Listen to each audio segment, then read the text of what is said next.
हिंदू धर्म हा श्रेष्ठ कशामुळे झालेला आहे, तर सगळ्यात पहिले राजापासून रंकापर्यंत कोणतंही व्रत प्रत्येकाला करता येईल. कोणत्याही कालावधीमध्ये. जसं हे व्रत सर्व 4 युगांमध्ये द्वापार युग, सत्ययुग, त्रेतायुग, कलियुग ह्या 4ही युगांमध्ये हे व्रत पुढे चालत आलेलं आहे. बरं. म्हणजे कुठल्याही युगाचा त्याला भेद नाहीये बरं. आणि त्याही पुढे जाऊन आबालवृद्ध हे व्रत करू शकतात. बरं. उत्सव कशासाठी आहे तर तो आपल्या एकत्रीकरणासाठी आहे. उत्सव कशासाठी आहे तर एका समाज शक्तीचा हुंकार करण्यासाठी आहे. आणि व्रत कशासाठी आहे तर मनोकामनापूर्तीसाठी, बुद्धीसाठी, आपल्या इच्छा, आकांक्षा, सुख, समृद्धी, ज्ञान ह्या प्राप्तीसाठी व्रत आहे. म्हणून गणेशाची घरात जी स्थापना होती ते व्रत आहे आणि गणेशाची मंडळांमध्ये जी स्थापना होती तो उत्सव आहे.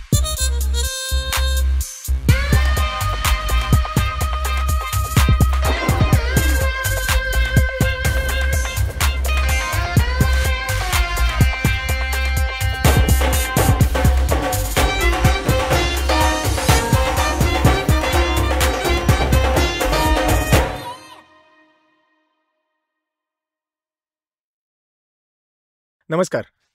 येत्या 27 तारखेला येणारा गणेशोत्सव. गणेशोत्सव म्हटलं की आपल्याकडे वेगवेगळ्या कल्पना असतात.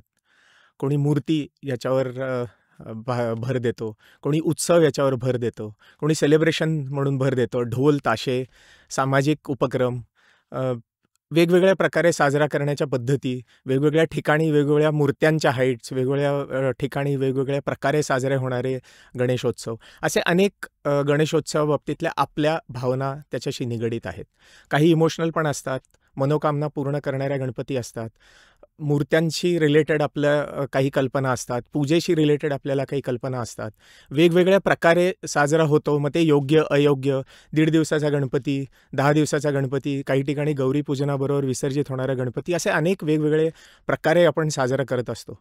या सर्वांबद्दल थोडीशी माहिती जाणून घेण्याकरता आपल्या पॉडकास्टवर आज आलेले आहेत गुरुजी हेमंत अरविंद भारद्वाज. त्यांच्याकडून आपण याबद्दल थोडंसं जाणून घेऊयात. नमस्कार गुरुजी. जय श्रीराम. मंगलमूर्ती मोरया. गणेश पूजन किंवा गणेश व्रत किंवा गणेश मूर्तीचं पूजन या दृष्टीने किंवा वैयक्तिक करायचं गणेश पूजन या संदर्भात थोडीशी माहिती दिलीत तर बरं होईल. आज आपल्याकडे ह्या गणेश उत्सवाचा सगळीकडे आपण बघायला मिळतंय, परंतु मूळ संकल्पना जी आहे ही व्रताची आहे. तसा गणेशाची सुरुवात जी आहे सगुण रूपामध्ये गणेश आज आपण बघतो मूर्ती रूपामध्ये, परंतु प्रत्यक्षात जशी आदिमाया आदिशक्ती ही निर्गुण रूपात आहे. अगदी सगळा परमेश्वर, चराचर सृष्टीतला परमेश्वर हा पहिल्यांदा निर्गुण रूपात आहे आणि मग तो सगुण रूपात मूर्ती रूपात प्रत्यक्ष त्याचे अवतार वगैरे वगैरे आपण सगळे जाणतो आहोत. सेम हीच संकल्पना गणेश पुराणामध्ये मांडलेली आहे. आणि गणेश ही जी देवता आहे ही पहिले निर्गुण रूपातच होती. मग ही सगुण रूपात कशी आली आणि मग हे व्रत सुरू झालेलं आहे. तर सगळ्यात सुरुवातीला जेव्हा ब्रह्मदेवांना देवादिदेव महादेवांनी आज्ञा दिली की तुम्ही या सृष्टीची निर्मिती करा, आणि असं सांगितल्यानंतर ब्रह्मदेवांना पृथ्वीची निर्मिती, वरती सजीव सृष्टीची निर्मिती मग मी कशी करू असा त्यांना खूप मोठा प्रश्न पडला की निर्मिती करा म्हणजे नक्की काय करा. त्यावेळेला त्यांना ओंकार हा शब्द ऐकू आला आणि मग त्यांनी ओंकार उच्चारायला जेव्हा सुरुवात केली त्यावेळेला प्रत्यक्ष सगुण रूपामध्ये गणेशांनी त्यांना दर्शन दिले आणि मग गणेशांनी त्यांना श्वासात उजव्या नाकपुडीतून आपल्या उदरामध्ये घेतला आणि उदरात घेतल्यानंतर त्यांनी त्यांच्या उदरामध्ये सप्त लोकपाल, सप्त पाताळ हे संपूर्ण ब्रह्मांड वेगवेगळ्या पद्धतीने वेगवेगळ्या ठिकाणी अस्तित्वात असणारं जाणवलं की नदी आहे, समुद्र आहेत, ही सगळी सजीव सृष्टी आहे, स्वर्ग आहे, देव आहेत, यक्ष आहेत, गंधर्व आहेत, हे सगळं त्यांनी पोटामध्ये बघितलं आणि मग त्यांना ह्या एक गोष्टी लक्षात आल्या, की अरे आपल्याला अशी सृष्टी निर्माण करायची आहे.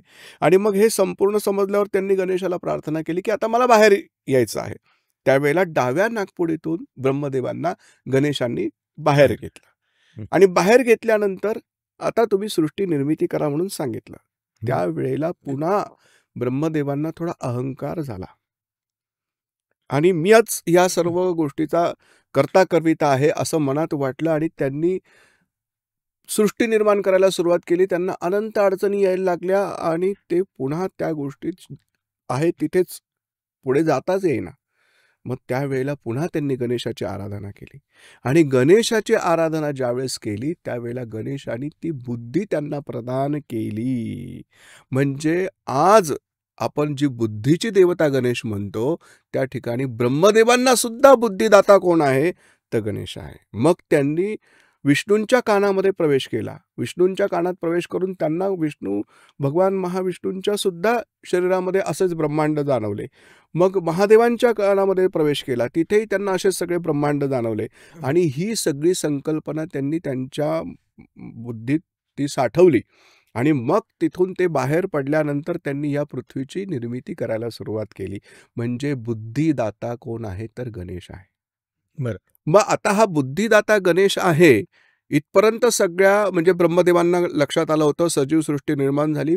माता पार्वती जेव्हा शिवांची आराधना करून शिवांशी विवाह करण्यासाठी हिमालय पर्वताच्या म्हणजे हिमालय पर्वत हे त्यांचे पहिले पिता हं. त्यांच्याकडे असताना नारदांनी येऊन सांगितलं, की माते तुम्ही शिवांना प्राप्त करण्यासाठी जे काही या ठिकाणी व्रत करता आहात, शिवांचा नामस्मरण करता आहात, ओम नमः शिवाय या मंत्राचा जप करता आहात, त्याचबरोबर तुम्ही निर्गुण रूपातल्या गणेशाची आराधना करा.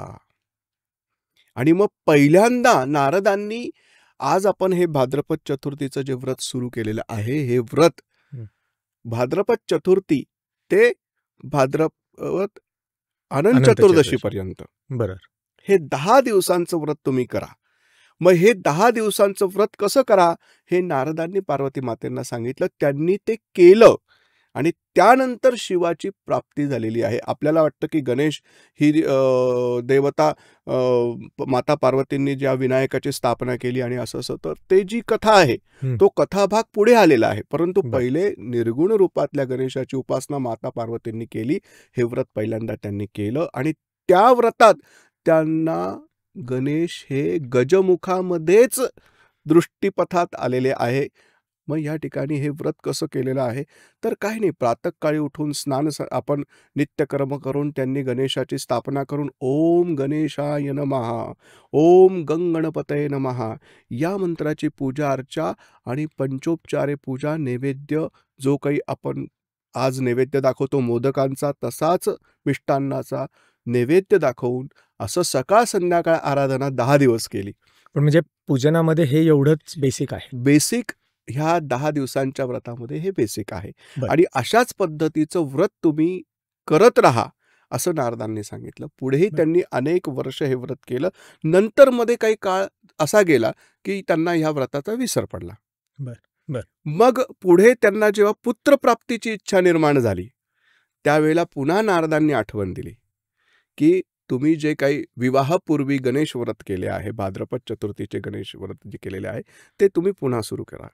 आणि मग त्यावेळेला पुन्हा माता पार्वतींनी हे भाद्रपद चतुर्थीचं व्रत सुरू केलं.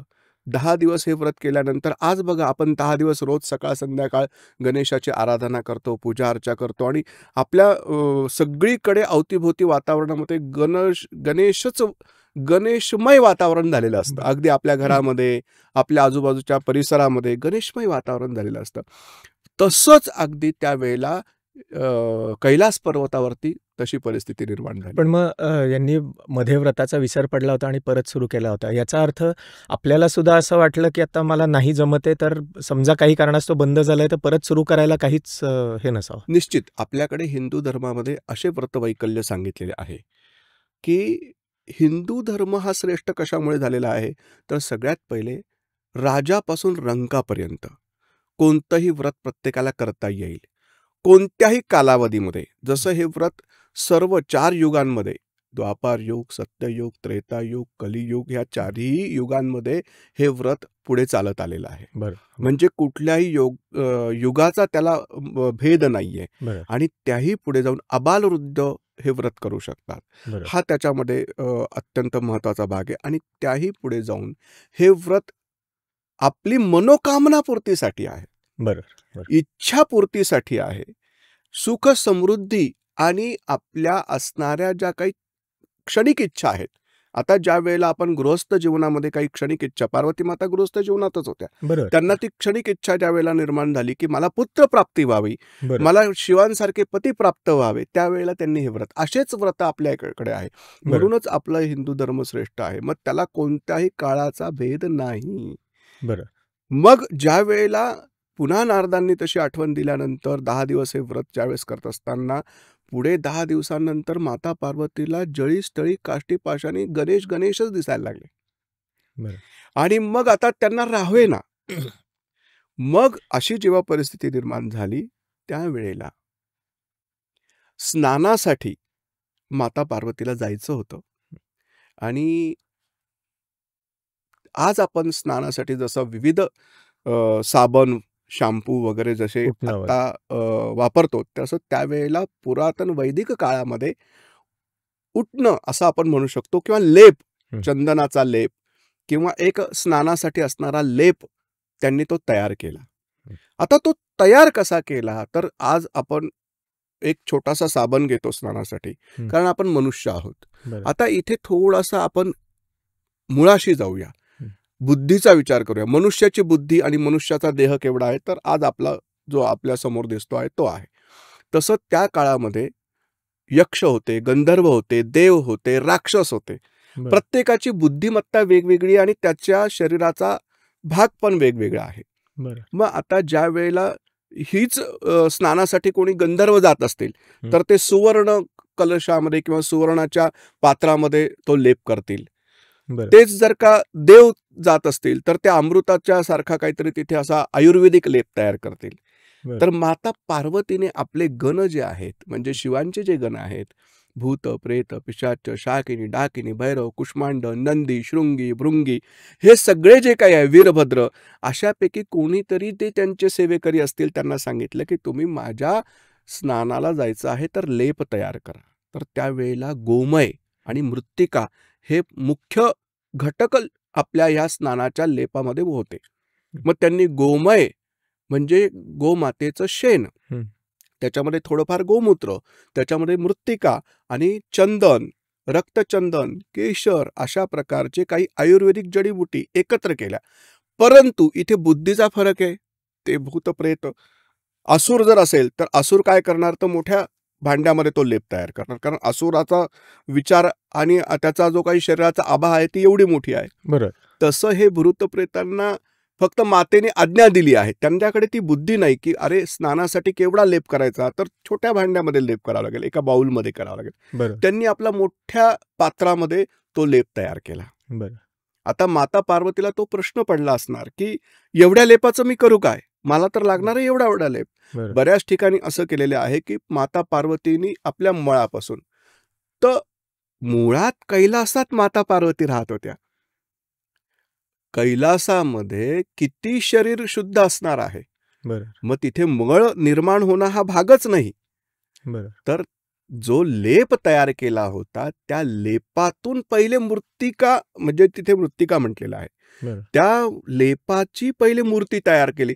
कारण सारखा ध्यास होता की माझ्या उदरी गणेश येणार आहे, माझ्या उदरी गणेश येणार आहे. तर जळीस्थळी तिकडे गणेश गणेश गणेश आपल्या म्हणजे स्वप्नी वसे ते दृष्टी दिसे, किंवा दृष्टी दिसे ते स्वप्नी वसे.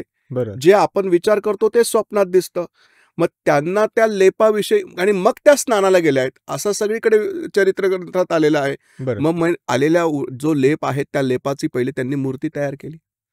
अत्यंत सुंदर आणि सुबक, जे त्यांच्या मनात सारखं सारखं जे काही येत होतं तशीच त्यांनी ती अत्यंत सुंदर मूर्ती तयार केली. आता त्या आदिशक्ती आदिमाया होत्या. त्यांनी ज्या वेळेला ती मूर्ती तयार केली आणि मूर्तीच्या मस्तकावरती ब्रह्मरंध्र स्थानावरती हात ठेवल्यानंतर त्या मूर्तीमध्ये सजीवत्व आलं. आणि त्या मूर्तीला ती आज्ञा दिली गेली आणि मग ती आज्ञा दिली गेल्यानंतर त्या ठिकाणी त्याचं नाव विनायक असं ठेवण्यात आलं. आज आपण गणेश गणेश गणेश जे म्हणतो आहे त्या गणेशाचं मूळ नामकरण जे आहे ते विनायक होतं. बरोबर. आता आपल्याला काय आहे की ह्या मूळ संकल्पनेत गेल्याशिवाय आपल्याला व्रत आणि उत्सव मधलं हे कळणार नाही, फरक कळणार नाही. म्हणून थोडासा हा कथाभाग सगळ्यांना जरी माहीत असला तरी थोडासा आपण अत्यंत आत्ताच्या विचारांनी समजून घेण्याचा प्रयत्न करतो आहोत. आता हा विनायक उभा राहिलेला आहे, त्यावेळेला नंदीला पाठवलेला आहे. नंदीला त्यांनी जुमानलं नाही. वीरभद्र आलेले, शृंगी आहे, भृंगी आहे, कोणालाही त्यांनी ते विनायक. आणि विनायक हा बालकच होता, परंतु आदिशक्तीने मस्तकावर हात ठेवल्यामुळे आज आपण म्हणतो की आपण आपल्या पूर्वजांचे DNA घेऊन अनुवंशिकतेने आपल्याकडे सगळे गुण आलेले असतात. तसेच मातेचे सगळे अनुवंशिक गुण विनायकामध्ये होते, म्हणजे ती आदिशक्ती होती. तर हे सगुण रूपात आल्यामुळे आणि मूळच ब्रह्मांडाचा अधिपती गणेशच, बुद्धिदाता गणेशच, मग ती किती शक्ती असेल. मग त्यांनी त्या कुठल्याही गणांना जुमानलं नाही आणि शेवट देवादिदेव महादेवांनी आपला त्रिशूळ उचललेला आहे. परंतु याच्याही पुढे अधिक कथाभाग असा आहे की माली आणि सुमाली नावाचे 2 राक्षस होते. हे रावणाच्या आधीचे. तर हे माली आणि सुमाली जे आहे हे तपश्चर्या करत आकाशामध्ये होते आणि त्यावेळेला सूर्यनारायणाचा रथ भ्रमण करत होता आणि ते मध्येच बसल्यामुळे सूर्यनारायणाचा रथ थांबला. सूर्यनारायणाने त्यांना धक्का देऊन त्यांना बाजूला केलं. त्यांना धक्का दिल्यानंतर ते महादेवांचं तपश्चर्या करत होते. ते महादेवांना तिकडे अंतर्ज्ञानाने समजले. महादेवांना भयंकर क्रोध आला आणि त्यांनी तिथून त्रिशूळ कैलासातून जो सोडला तो सूर्यनारायणांवरती तो त्रिशूळ आल्यामुळे ते मूर्छा येऊन रथावरून खाली पडले. मूर्छा अवस्था आली त्यांना. आणि हे कश्यप ऋषी जे आहेत हे सूर्यनारायणांचे वडील. त्यांना कळल्यानंतर ते तिथे प्रगट झाले आणि त्यांना अतीव वेदना झाल्या आपल्या पुत्राला मूर्छित अवस्थेत बघितल्यावर. आणि त्या वेदनेत त्या दुःखात त्यांनी शाप दिला की जसं तुम्ही माझ्या पुत्रावर आघात केला तशी माझ्यावरती जी दुःखाची वेळ आलेली आहे तशीच तुमच्यावर येईल. आणि मग पुढे ज्या वेळेला हा सगळा प्रकार बघितल्यानंतर सर्व ऋषींनी महादेवांना शांत केलं, सर्व देवांनी शांत केलं, त्यांच्यावरती जलधारा धरल्या आणि महादेव शांत झाल्यानंतर त्यांनी संजीवनी विद्येचा वापर करून त्यांना सूर्यनारायणांना मूर्छेतून बाहेर आणलं आणि पुन्हा ते भ्रमण करायला सुरुवात झाली. कारण पृथ्वीवरती भयंकर उष्णतेने पृथ्वी नष्ट व्हायला सुरुवात झाली होती. मग हा सगळा प्रकार ज्या वेळेला घडला होता तोच प्रकार त्या महादेवांवरती यावा किंवा तो ऋषींचा शाप असेल किंवा काय असेल म्हणून. नाहीतर आज बाहेर काहीतरी गडबड असेल तर लगेच घरामध्ये आपल्याला लक्षात येतं. त्यावेळेला त्या गुहेमध्ये पार्वती मातेला बाहेर काय चाललेलं लक्षात आलं नसणार का? लक्षात आलं असणार. परंतु ही सगळी लीला होती. आणि मग त्यामुळे त्या ठिकाणी जेव्हा तो त्रिशूळ शिरच्छेद करतो, काही ठिकाणी तर असं म्हटलेलं आहे की शिरच्छेद झाल्यानंतर ते जी काही मान आहे ती मंगळावरती जाऊन पण पडली.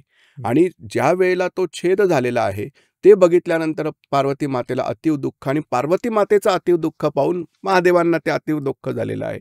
आणि मग तो गजमुख जे आहे ते प्रत्यक्ष पहिल्यांदा जो कोणी प्राणी समोर येईल त्याचं मुख आणून ते गजाननची जी काही जन्मकथा आपल्याला सगळ्यांना लक्षात येते ती तशी सुरू झाली.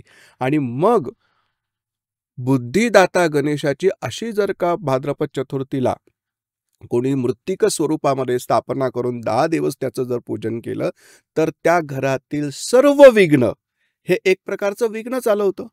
मग सर्व प्रकारचे विघ्न, दोष, संकट, गणनायक, कारण हे सगळ्या गणांचा तो नायक झाला.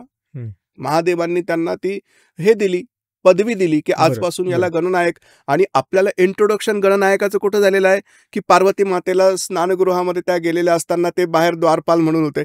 म्हणजे तिथे पहिलं इंट्रोडक्शन गणेशाचं सगुण रूपामध्ये द्वारपाल म्हणूनच झालेलं आहे. म्हणून आजही घराघरावरती गणेशाची प्रतिमा बिंबित केली जाते. प्रत्येक वैदिक सनातन हिंदू धर्मातील घरावर गणेश का आहे तर तो संपूर्ण गणांपासून जिथे गणनायक वरती स्थापित आहे तिथे त्या घरामध्ये कुठल्याही भूत प्रेत पिशाच यांची बाधा होऊ नये म्हणून तो वरती स्थापित आहे.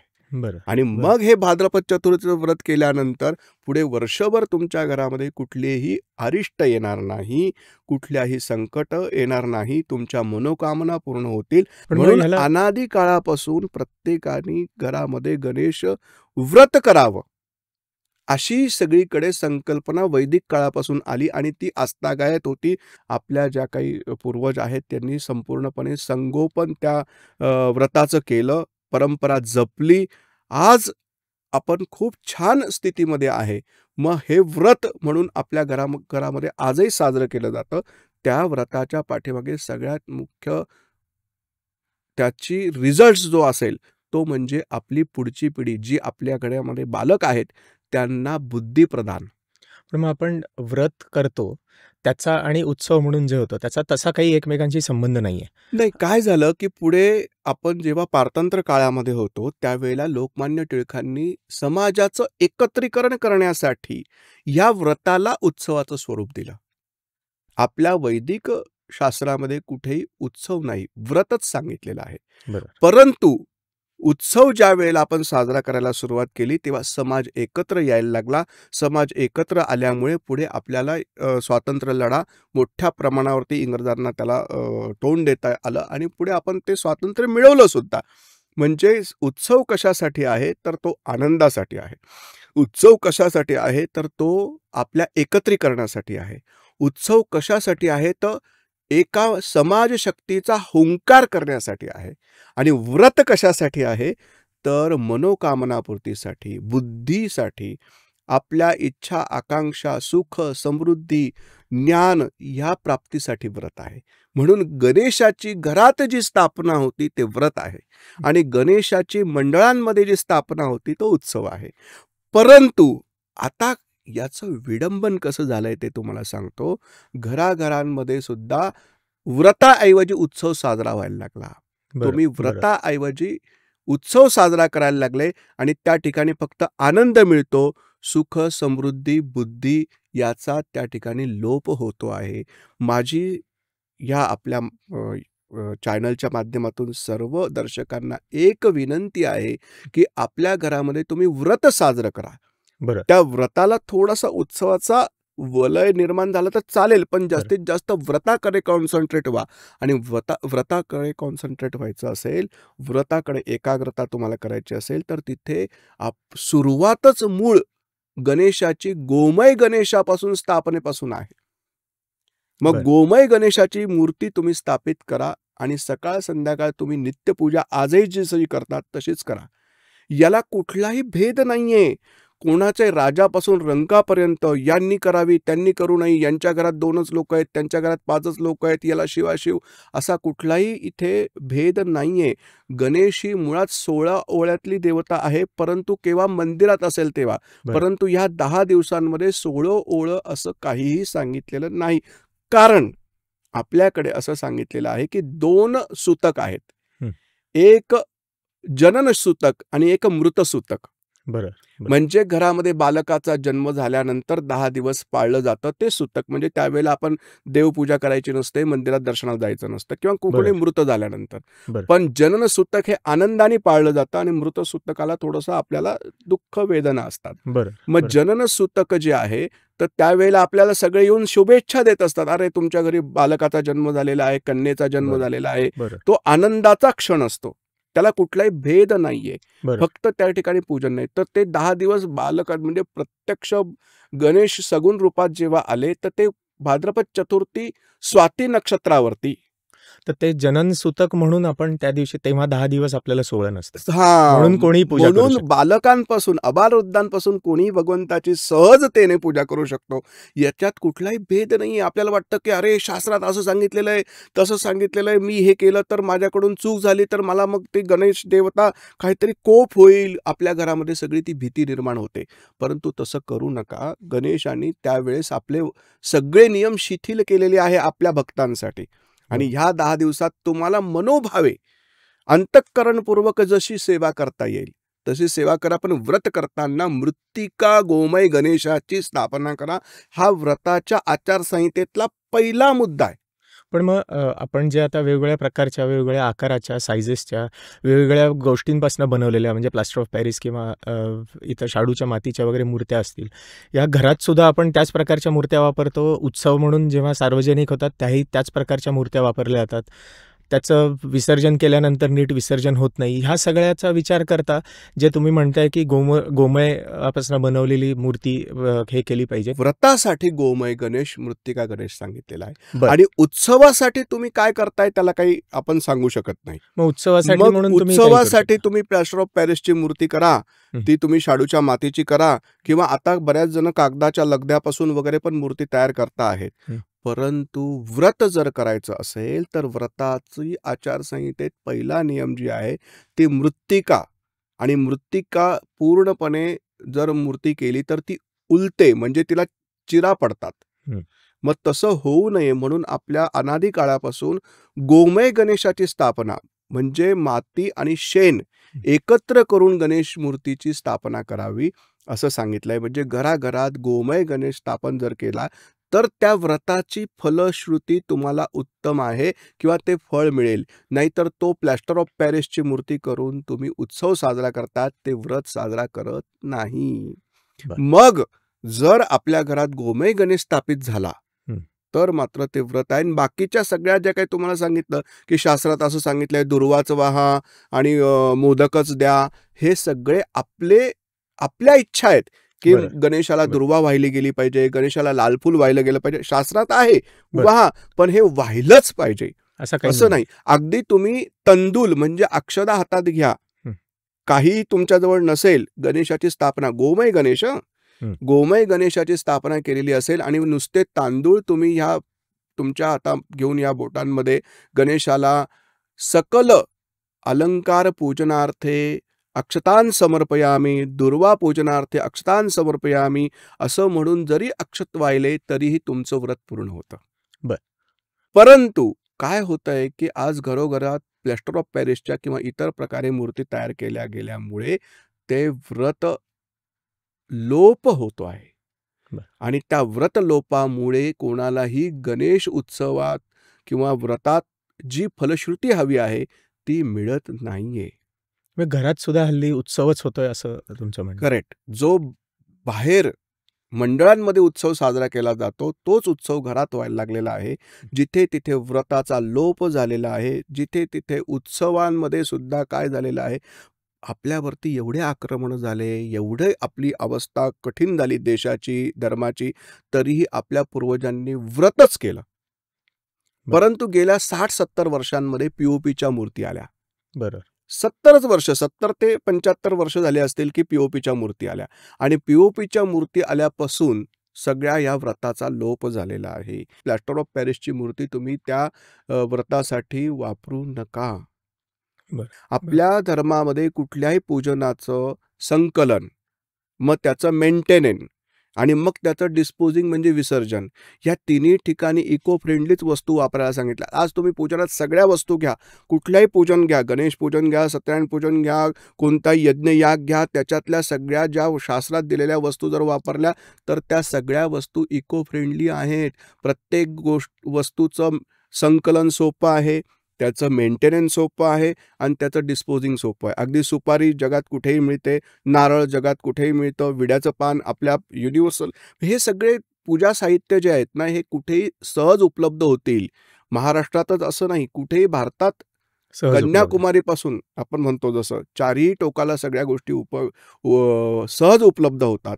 म्हणजे आपल्या शास्त्रकारांनी या ठिकाणी खूप विचार केला होता की कुठेही या वस्तू उपलब्ध आणि कोणालाही झाल्या पाहिजे, आणि त्यानंतर त्याचं संकलन, मेंटेन म्हणजे त्या व्यवस्थित स्थापित करून त्याची पूजा अर्चा आपल्याला सहज शक्य झाली पाहिजे. त्याच्यानंतर त्याचं डिस्पोजिंग म्हणजे विसर्जन हेही सहज शक्य झालं पाहिजे.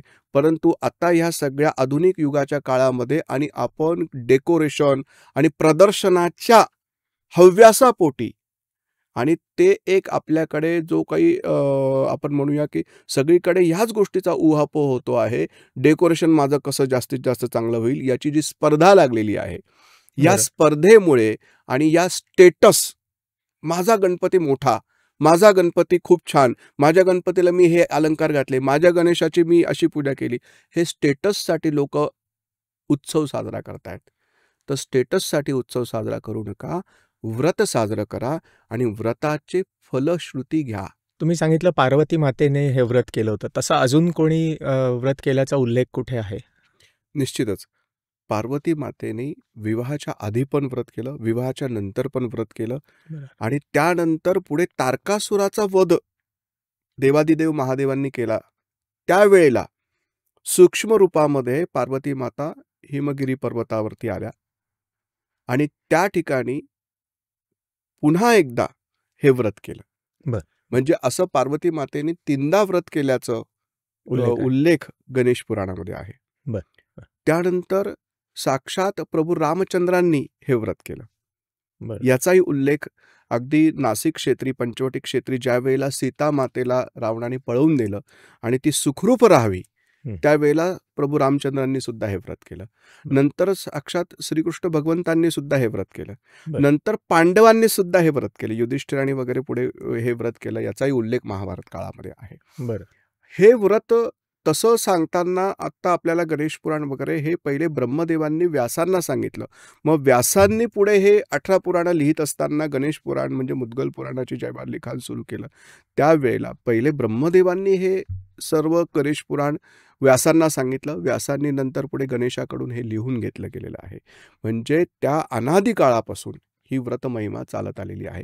नुसतं हे व्रतच आहे असं नाही, भाद्रपद चतुर्थीचंच व्रत आहे असं नाही. तसं आपल्याकडे संकष्ट चतुर्थी हा व्रत आहे, अंगारिक चतुर्थी हा व्रत आहे, तिलकुंद चतुर्थीचं पण व्रत आहे, वरद विनायक व्रत आहे. म्हणजे गणेशाचे अनेक व्रत आहे, पण त्यातलं सगळ्यात प्रभावी व्रत जे सांगितलेलं आहे ते भाद्रपद चतुर्थीचं व्रत सांगितलेलं आहे. पण मग आत्ता आपण जसं म्हटलं की आपण उत्सवाच्या ऐवजी व्रत ह्याला प्राधान्य दिलं पाहिजे. तर मग घरी जर का व्रत करायचं असेल, तर मला व्रत करायचं किंवा घरी सामान्य हल्लीच्या लोकांना जर का व्रत करायचं असेल, तर ते कसं केलं पाहिजे? त्याला काही स्पेसिफिक प्रोसेस किंवा प्रोसिजर किंवा ह्या प्रकारे केलं तर त्याची फलश्रुती होते, असं कुठे उल्लेख आहे का? निश्चितच सर्वांनी हे व्रत करावं. म्हणजे अगदी असं त्या व्रताचा महिमा सांगितलेला आहे की जो कोणी हे भाद्रपद चतुर्थीचं व्रत आपल्या घरात करणार नाही, त्याच्या घरी त्या वर्षी भयंकर अरिष्ट येणार. म्हणजे याला भेदच नाही, ह्या व्रताला भेदच नाहीये, सर्वांनी करावं. मग तुमचं 1 रूम किचनचा जरी फ्लॅट असेल, अगदी एकाच रूममध्ये छोट्या छोट्या झोपडीमध्ये पर्णकुटीमध्ये जरी तुम्ही राहत असाल, तरीही तुम्ही हे व्रत करावं. त्याला शौच अशौच, अति शौच अशौच असा काही प्रकार नाहीये. फक्त ज्या पूजनाची जी जागा आहे ती सुचिरभूत असावी आणि पूजन करणारा सुचिरभूत, म्हणजे स्नान करून त्याने पूजन करावं. मग तो कन्या असो, स्त्री असो, घरातली सुवासिनी असो, कोणीही घरातले अबालवृद्ध ह्या गणेशाची पूजन करू शकतात. हे पूजन करत असताना प्रातः पूजन सांगितलेलं आहे आणि सायं पूजन सांगितलेलं आहे. प्रातः पूजनामध्ये गणेशाला ऋतुकालोद्भवानी पुष्पाणी समर्पयामी, म्हणजे त्या ऋतूमध्ये कोणते फुलं येतात, कोणते फळं येतात ते तुम्ही अर्पण करा. आणि ते अर्पण केल्यानंतर भगवंताला सर्वोपचारार्थ अक्षता वाहून गणेशाची आरती करा. माध्यान्ह काळी तुम्ही जे काही भोजन तयार कराल, मग तुमच्या घरामध्ये जी काही पाककृती तयार होईल, मग ती पंचपक्वान्यापासून चटणी भाकरीपर्यंत ती तुम्ही नैवेद्य म्हणून अर्पण करा.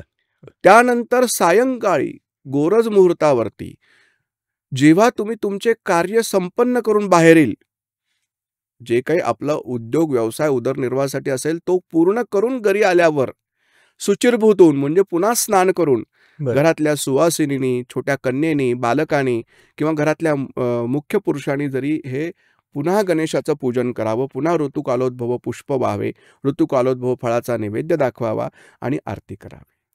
अतिशय साध्या सोप्या पद्धतीने जसं आजही आपल्या घराघरांमध्ये साजरं केलं जातं तसंच हे आहे. याच्यामध्ये हेच केलं पाहिजे, तेच केलं पाहिजे, असं शास्त्रात नाही सांगितलं, असं शास्त्रात सांगितलंय, असा कुठेही खूप मोठा आपल्याकडे इथे अवडंबर ह्या चतुर्थी व्रतामध्ये नाही, भाद्रपद चतुर्थी व्रतामध्ये नाही. बाकीच्या व्रतांमध्ये वेगवेगळे प्रकार आहेत, पण या भाद्रपद चतुर्थी व्रतामध्ये तसं नाहीये. मला जसं जमेल तसं मी करू शकतो. अगदी सहजतेने तुम्ही करू शकता.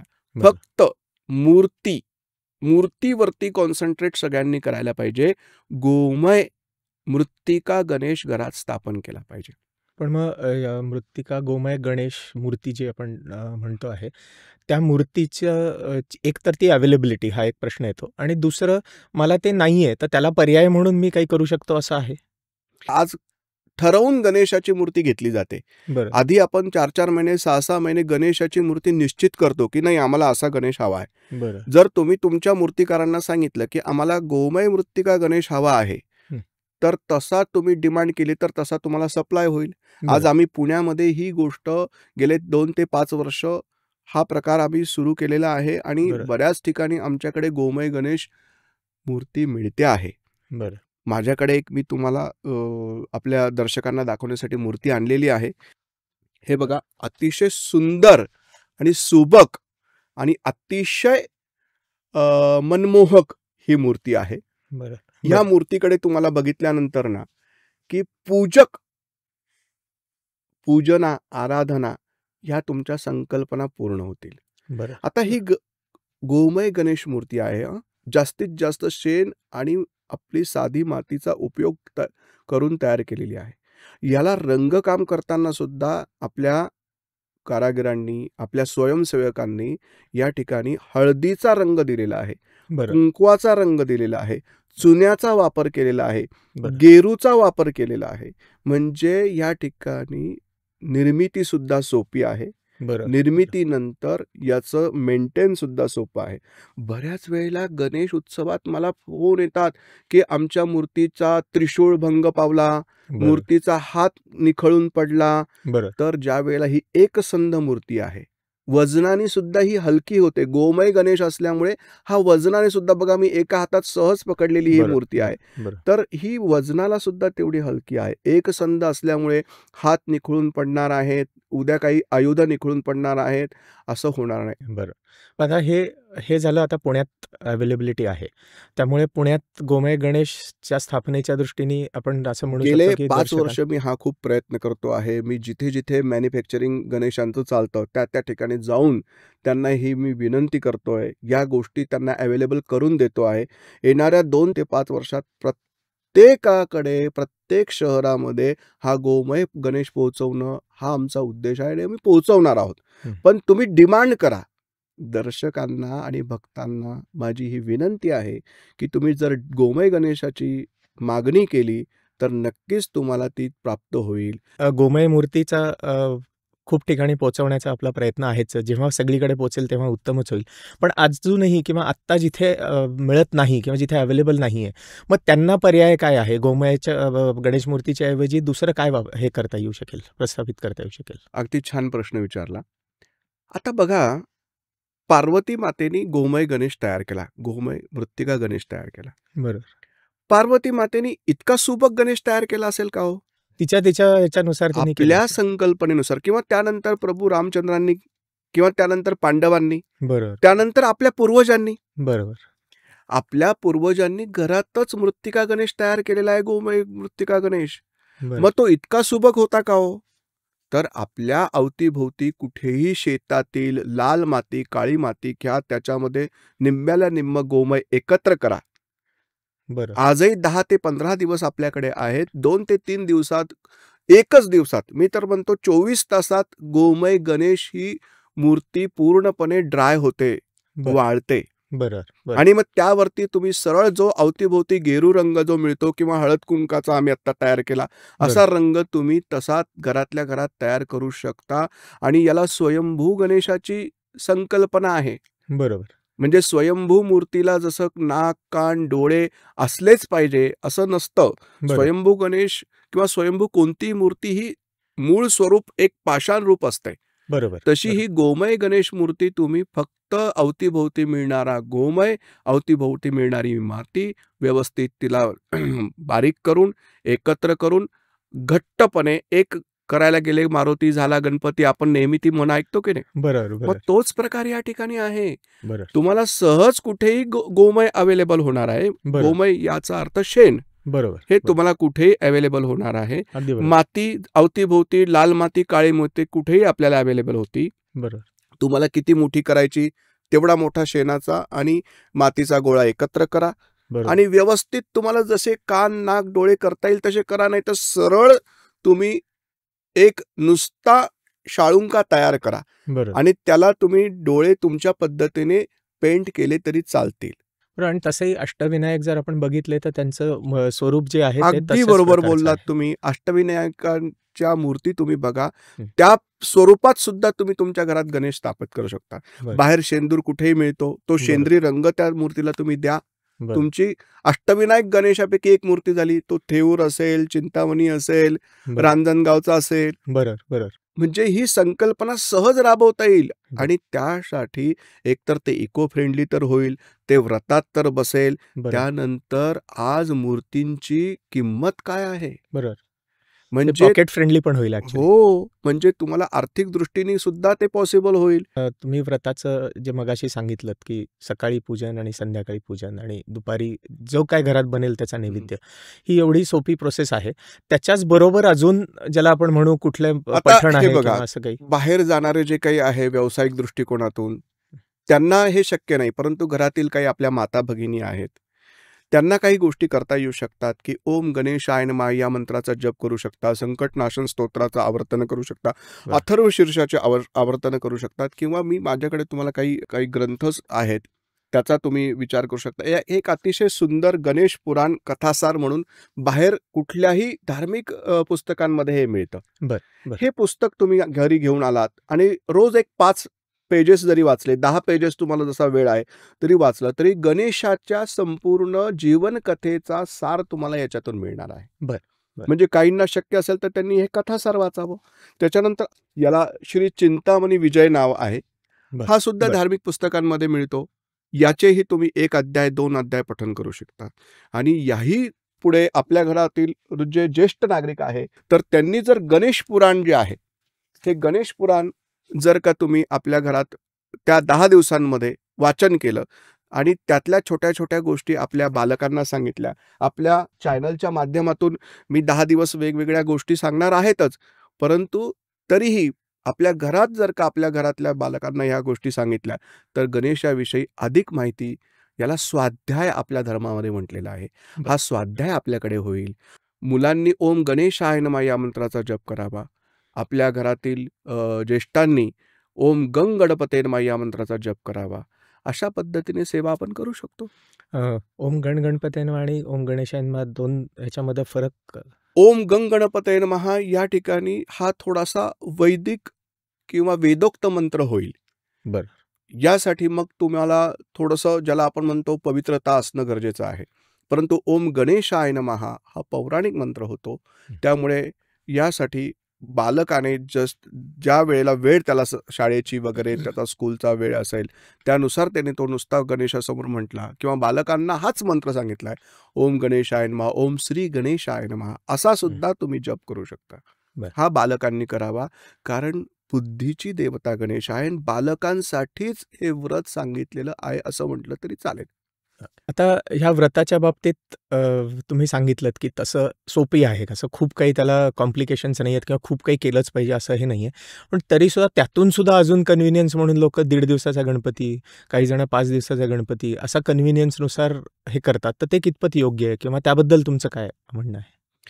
आता बघा, मी जसं तुम्हाला सांगितलं, की गणेश पुराणामध्ये किंवा शिवपुराणामध्ये किंवा मुद्गल पुराणामध्ये ह्या व्रताचं जसं व्रत सांगितलेलं आहे, म्हणजे 10 दिवसांचं हे व्रत सांगितलेलं आहे. बरं. भाद्रपद चतुर्थी ते अनंत चतुर्दशीपर्यंत. बरं. यात कुठेही 1.5 दिवसाच्या गणेशाचं विसर्जन सांगितलेलं नाही. 3 दिवस, 5 दिवस, 7 दिवस हा कुठेही विषय घेतलेला नाही. बरं. हा येणाऱ्या 100 वर्षातला विषय आहे. बरं. याला आम्ही आमच्याकडे सवडशास्त्र म्हणतो. बरं. म्हणजे मला जशी सवड आहे, हं. तसं मी गणेशाची घरामध्ये स्थापना करणार. बरं. मग हे व्रतही होत नाही बरं. आणि हे उत्सवात मोडतं का नाही मला माहीत नाही. बरं. काय होतं आहे, की आपल्याला करायचं पण आहे बरं. आणि आपल्याला त्याच्यासाठी खूप काही झिजायचं पण नाही. बरं. म्हणजे असं होत नाही. बरं. ह्या व्रतात मी तुम्हाला आधीच सांगितलेलं आहे, की इथे गणेश कोपणार नाही. बरोबर. मग गणेश ही देवता जर तुमच्यावर कोपणार नसेल, तर 1.5 दिवसात तुम्ही का विसर्जन करता? बरं. 5 दिवसात, 7 दिवसात, जेव्हा मनाला येईल तेव्हा तुम्ही विसर्जन करता, हे चुकीचं आहे. हे 10 दिवसांचं व्रत आहे. हा तर एक प्रकार आहेच आहे. बऱ्याच ठिकाणी अजून असाही एक प्रकार बघायला मिळतो, की मागच्या वर्षीचा गणेश विसर्जित करायचा आणि ह्या वर्षीचा गणेश पुन्हा वर्षभर आपल्या घरात ठेवायचा. पण मग हे कशासाठी? तर बऱ्याच वेळेला काही ठिकाणी असा आम्हाला फोन येत असतात उत्सव चालू असताना, की आमच्या घरामध्ये आमच्या सौ म्हणजे आमची पत्नी, धर्मपत्नी ही प्रेग्नंट आहे. बरं. आणि मग आम्ही गणेश विसर्जन करू का? बरं. बऱ्याच ठिकाणी असा कुठेतरी त्याचा संदर्भ गर्भधारणेचा आणि गणेश विसर्जनाचा संदर्भ जोडला जातो. बरं. परंतु हा विषय कुठेही नाही. आणि मग ती राहिलेली मूर्ती पुढे दरवर्षी तशीच घरात राहते आणि नवीन मूर्ती तशी ठेवून जुनी मूर्तीचं विसर्जन होतं. मला तुम्ही सांगा, घरातला गणेश जो आहे, मुळात आपल्या देवघरात पंचधातूची मूर्ती आहे. सोन्याची असेल, चांदीची असेल, पंचधातूची, पितळाची, तांब्याची कोणीतरी गणेश मूर्ती आहेच की नाही? मग ती जर गणेशाची मूर्ती तुमच्या घरामध्ये आहे आणि जेव्हा हा वर्षभर तुम्ही गणेश ठेवता, परत वर्षभर त्या गणेशाकडे बघता तरी का? सरळ एखाद्या कपाटामध्ये ती मूर्ती तुम्ही ठेवून देता. म्हणजे त्या गणेशाची परत तुम्ही अवहेलनाच करता. आणि एकदा इष्टकामप्रसिद्ध्यर्थम पुनरागमना येच म्हणून अक्षदा गणेशावरती वाहिल्या गेल्या की ती मूर्ती पाण्यात विसर्जित झालीच पाहिजे. तेव्हाच ती व्रताची सांगता आहे. तसं न करता लोक काय करतात, नाही यावर्षी आमच्याकडे असं आमच्या सुनबाई प्रेग्नंट होत्या म्हणून मूर्ती आम्ही विसर्जित केली नाही, पुढे ती मूर्ती तशीच कंटिन्यू झाली. मग तेही तसं करू नका. जी मूर्ती आहे आत्ता तुमच्या घरात 10 दिवस झाल्यानंतर बरोबर आरती करून तिचं विसर्जन झालंच पाहिजे. पुढे हा प्रकार असा होत जातो आणि ही सवडशास्त्र 3 दिवस, 5 दिवस, 7 दिवसाचं हेही तुम्ही करू नका. एकदा भाद्रपद चतुर्थीला बसवल्यानंतर अनंत चतुर्दशीलाच तुम्ही विसर्जन करा. याच्यासाठी तुम्हाला खूप काही वेळ द्यायचा नाहीये. बऱ्याच वेळेला असंही 1 BHK आता फ्लॅट सिस्टम आलेली आहे. घरामध्ये शिवाशिव होते. पुढे जर का घरात काही असा मंथली प्रॉब्लेम आला तर 10 दिवसात आम्ही कसं काय करावं? तर त्यावेळेला शुचिर्भूत होऊन गणेश पूजन करणाऱ्यांनी पूजन करावं. त्या अवतीभोवती फक्त त्या माता भगिनींनी येऊ नये गणेशाच्या, एवढाच तो विषय आहे. अजून काही ठिकाणी असंही करतात की मोठी मूर्ती आहे, ती मूर्ती ठेवून देतात, तीच पुढच्या वर्षी काढतात, त्याच्याबरोबर एक छोटी सुपारीचं ठेवलं जातं, त्याचं पूजन सगळं होतं आणि मग त्या छोटेचं विसर्जन होतं आणि ही मूर्ती परत तशीच ठेवून दिली जाते. हे कितपत नाही, मंडळांबाबतीत हा सगळा प्रकार चालतो. नाही, उत्सव नाही, घरात सुद्धा कित्येक ठिकाणी केलं जातं. अजिबात तसं नाही. ती सुपारीची मूर्ती, जी गोमय गणेश मृत्तिका सांगितलेला आहे तो विसर्जितच झाला पाहिजे. मग ती पूजक मूर्ती वेगळी, ती उत्सव मूर्ती वेगळी, असं करू नका. उत्सव मूर्ती जी तुम्हाला घरात जो गणेश स्थापित केलेला आहे तो जिथे ठेवलेला आहे तिथेच राहू द्या. भाद्रपद चतुर्थीला स्थापित झालेला गणेश हा अनंत चतुर्दशीला विसर्जित व्हावा, तेव्हाच त्या व्रताची सांगता आहे. आणि तो स्थापितच मूर्ती विसर्जित व्हावा, तेव्हाच ते पूर्ण व्रत आहे. नाहीतर ते मनाला येईल तसं उत्सव साजरा होतोय, तो बाय चॉईस उत्सव साजरा होतोय, व्रत होतच नाही. असं व्रत होतच नाहीये. आणि उत्सवही करा तुम्ही, मी उत्सवाला विरोध करत नाही, परंतु व्रत केलं तर त्याचं फलश्रुती आहे, उत्सव केलं तर त्याची फलश्रुती फक्त आनंद आहे. गुरुजी, तुम्ही इथे आलात त्याबद्दल तुमचे खूप खूप आभार. गणेशोत्सव, गणेश पूजन, गणेश व्रत याबद्दल खूप सारी माहिती दिली, त्याबद्दल पण तुमचे खूप खूप आभार. धन्यवाद. संपूर्ण चॅनललाही खूप धन्यवाद. आणि सर्व माझ्या गणेश भक्तांना येणाऱ्या भाद्रपद चतुर्थीपासून अनंत चतुर्दशीपर्यंत असणाऱ्या ह्या उत्सवासाठी खूप खूप शुभेच्छा. या संदर्भात तुमचे काहीही प्रश्न असतील तर तुम्ही आम्हाला कमेंटमध्ये विचारू शकता. याचे उत्तर देण्याचा आम्ही नक्कीच प्रयत्न करू.